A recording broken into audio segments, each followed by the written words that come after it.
Okay, so honestly, was that painful? No, right? Is it kind of cool?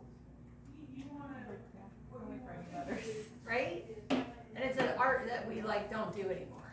So it can be pretty cool. Now, when you're setting up your time for contacting your database and you're going to send your cards, make sure you don't. What you don't want to do, and this can really interfere, is make a phone call, reach someone, hang up, and start writing a card. Because it gets you out of the calling rhythm, and we want you to be in the calling rhythm, right? So block your time with calling time and then card writing time. Make sense? Awesome. So that wasn't so bad. Can you guys see how that would be a little bit of a value and people might think that was cool? Nice. So I want you to mail those that you did, and I want to see if you guys ever get a reaction from somebody who's like, oh my gosh, that was so cool, you wrote me a card. You have to let me know. I need this kind of feedback, okay? All right, awesome. We're on page 11. Get your head in the game. All right, successfully marketing and servicing a listing is very important to you and your client. So what do you guys think is important to you? Your Yes. reputation. What'd you say, Reagan? So your reputation. Reputation. I like paid and reputation. We'll go with both, right? I like paychecks and a good reputation. All right, and why is it important to your client? Properly exposed at looking its best, get the highest price. There you go. Absolutely. Perfect. And hopefully once you have the conversation, you know what's really important to them. So you'll know even deeper why. All right, so page 11, get your head in the game. This is where you guys start reading. I don't know where my books are. Miss Terry, would you like to start? No.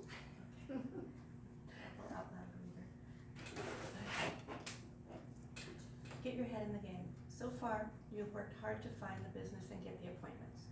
Once you have landed the appointment, you've demonstrated to the seller that your value as a listing agent,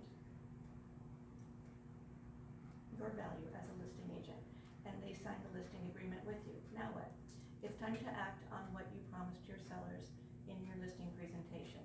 It's more than just sticking a sign in the yard. Successfully marketing and servicing a listing is very important to your client and could have positive, long-lasting benefits for you. 1, get the listing sold by attracting buyers to the listing. Do that job well, and you will also generate additional buyers who will buy other listings and sellers who will see you as an effective listing agent. Meet your sellers' needs. 2, meet your sellers' needs in a focused and communicative way. This will build your reputation as a top listing agent, generating repeat business and referrals from the seller,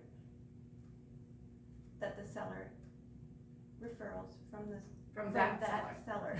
Like, it's a word. And create many more paydays ahead. Perfect. So we started, so this funnel for, Malia, you said you have taken one other midnight class. So this funnel is sort of the way we've been working, right? We've been working on our leads, then our appointments, then our agreements. And so right here is where we are, between agreements and contracts. So we're ready to go into contract, but we have to have a stellar property before we can do that. All right, so page 12. All right, make it happen. Marketing and servicing your listings. Malia, would you mind reading that? The service to sellers begins the moment they sign a listing agreement with you. You are now their advocate, their agent, and their fiduciary. A person who's legally or ethically entrusted to manage money or property between 2 or more parties. Being the seller's fiduciary means servicing and marketing their home in the most effective way. There are 3 steps in this crucial phase of your listing relationship with any seller. Number 1 is stage the property. Number 2, market the listing. And 3, communicate with the seller. Nice. So go ahead and circle, star, highlight, use every single pen at your facility. Fiduciary. You are a fiduciary. You are a person who is legally or ethically entrusted to manage money or property between 2 or more parties. This is important. You are a real estate agent with a license, and therefore you are a fiduciary. So it's just something you need to know, that you actually, right? I know this was stressed in your pre-licensing, like, you know, that stuff, but yeah, you gotta know that this is important. You are legally a fiduciary. Awesome, so we need to stage the property, market the listing, and communicate with the sellers. So let's go to number 1, stage the property. Micah, would you read that one for me? Sure. 1. Stage the property. Think about buying a car. When you look online or see a car on a lot for sale, what attracts you the most? The shiny clean car with newer tires or the rusty dirty one with bald tires? Of course you're thinking, what's the price? So it comes down to price and condition, right? You'd be willing to sacrifice a little condition if the price is right. It's the same with houses, especially in a competitive market.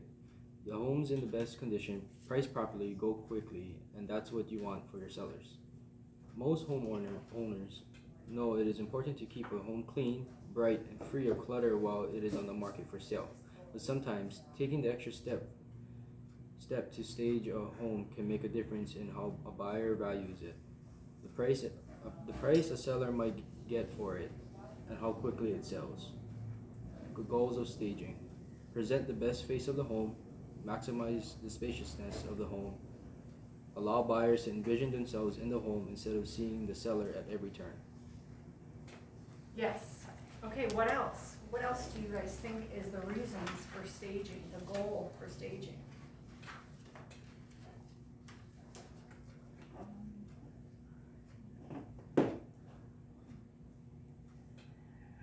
So we've got present the best space of the home, maximize the spaciousness of the home, allow visiting buyers to envision themselves in the home instead of seeing the seller at every turn. What else? Maximize the price. Say that again. Maximize the price. That's a fabulous one. Maximize the price. What else? How fast it sells. Speed of sale. Definitely. Anything else? We can be bonuses and add an extra little block on. Create bidding wars. Create bidding wars. Yeah, why not? You go, Terry. You on a roll, girl. Nice. Okay. So one of the things that I do want to point out is allowing buyers to envision themselves in the home. That's a really important piece, and you really want to stress that to the sellers. So think about when you go and see, and I always tell my sellers this, when you go to see a brand new home that's on the market, is it ever vacant and there's nothing in that model? How's that model look? It's fully furnished and Beautiful, right? It looks so homey. It looks like you just literally bring your clothes and move right in. That's what you're looking for. That's a goal. So get that in the minds of your sellers. It really does make a difference. All right. 14. All right. So we're going to talk a little bit about this stuff. So realtors who work with buyers say, realtors who work with buyers say most are willing to offer more money for a staged home. How much? You think I haven't read this paperwork before. All right, 32% of realtors report a 1 to 5% increase in the offer. 16% of realtors report a 6 to 10% increase in the offer. And 3% of realtors report an 11 to 15% increase in the offer price. Now this is a source from NAR, 2015 Profile of Home Staging. Has anyone in here been on the NAR website? Do we know what NAR stands for? I'm seeing some blank stares, so somebody National should. Association of Realtors. Very good, National Association of Realtors, excellent. So you're all members of NAR, because you paid money through all that stuff that went out in the beginning. So you're a member of the National Association of Realtors. You have access to their statistics. They're powerful statistics. It's national statistics, and it's very helpful. So definitely go in there and do some research. I've pulled down some charts from NAR that are fabulous that I use in my listing presentation. As far as that, the bottom chart, or the bottom graph that we're going to look at, I actually have a chart that shows that, like what the most important room is to do, and that's important stats to have for people because they like to see that, right? So you want to always be the source of the source. So according to the National Association of Realtors 2015 Profile of Home Staging, the median cost spent on staging a home is $675. That depends a lot on the size of the home, and that depends a lot on Maui pricing. So we're going to talk about getting with the stager later. All right, and where is that money most often spent? The living room is ranked the number one room to stage to increase the value a buyer is willing to offer for a stage home compared to a similar not staged home. So what's the number 2 room? Kitchen. Kitchen. Oh. Right on the graph. So I was seeing. I was guessing. That's a good guess. Did you say the master? Yeah. Okay, so the master bedroom is number 3, which I find funny number 2 because I'm like the kitchen, like a towel It and just a rug means and declutter, I think. yeah, and like a couple little like vases with flowers and maybe the lemons or something. I don't know, champagne glass of wine. Like that one's pretty easy. Master bedroom's number 3. Yeah. Then we go down dining room, and number 5 is I think supposed to be the bathrooms. All right, so this graph shows how the other rooms rank in importance of interior staging. So according to the NAR 2013 remodeling cost versus value report, gardening and landscaping efforts pay off. Curb appeal projects are rated among the most valuable exterior home improvement projects. A pleasing exterior with well-groomed shrubbery can really make a home stand out. So, working with buyers for many, many years, here's what I will tell you. I believe that a buyer, by the time they get out and look at the front of the home, they have decided if they really want to look at that house or not. And they're going to go into the house because they have an appointment to go into the house. But at that point, some of them has already decided by the external look of that house that they don't want to live there. So they're kind of deciding, it's like, some of them have already marked it off their list by the way it looks from the outside, okay? There are those people that are gonna go, ooh, project, yay. And then a lot of other people are gonna go, I'm not spending $1 million for that front yard, right? So very important that it's amazing when you see the before and afters. And I would encourage that, like, in your listing presentation, feel free, bring a before and after. Go on Pinterest, there's tons of pictures like that. Print out a couple before and afters and say, which property would you rather buy? And which would you pay more for, the before or the after? Because it does make a big difference when you make that front yard.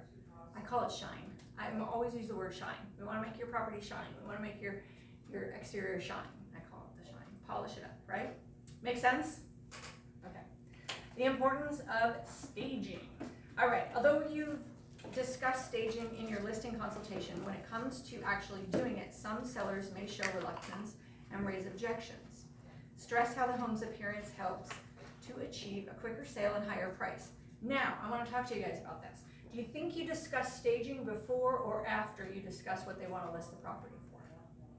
Before. So staging before? Oh no, after. So staging after. How come? Because their price might be too high, or if it's low, you want to tell them that staging can help them get more. Very good. If you get into the mind of your seller first, then you can go, okay, if you want that price, we have to stage. Like, that's where we're at, because it's going to take us looking better than everybody else. We're going to need to pay a stager to come in here and make this place look amazing. Because you've now tasked me with this price. It's high. You see how that can be easier? Like, the financial dollars that they've decided on for listing their house can really be the fuel behind these conversations. Make sense? Yeah, so you're absolutely right. I would always talk what they want for the property first and come up with a price. And then you know that you can say, all right, we talked about the price. That's a bit of a challenge, so we got to bring up the shine, and this is the way we do it. So excellent strategy. All right, staging objections. So how would you handle the following objections? So you guys are going to go through these, and you're going to come up with what your answer would be. And I'm curious to see.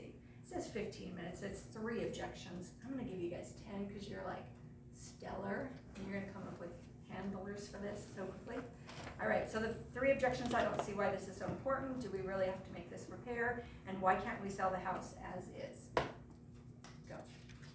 Right above. What was the first one? You don't have them. I don't see why this is so important. I can write them down for you. Can I write them down? I got it. You're just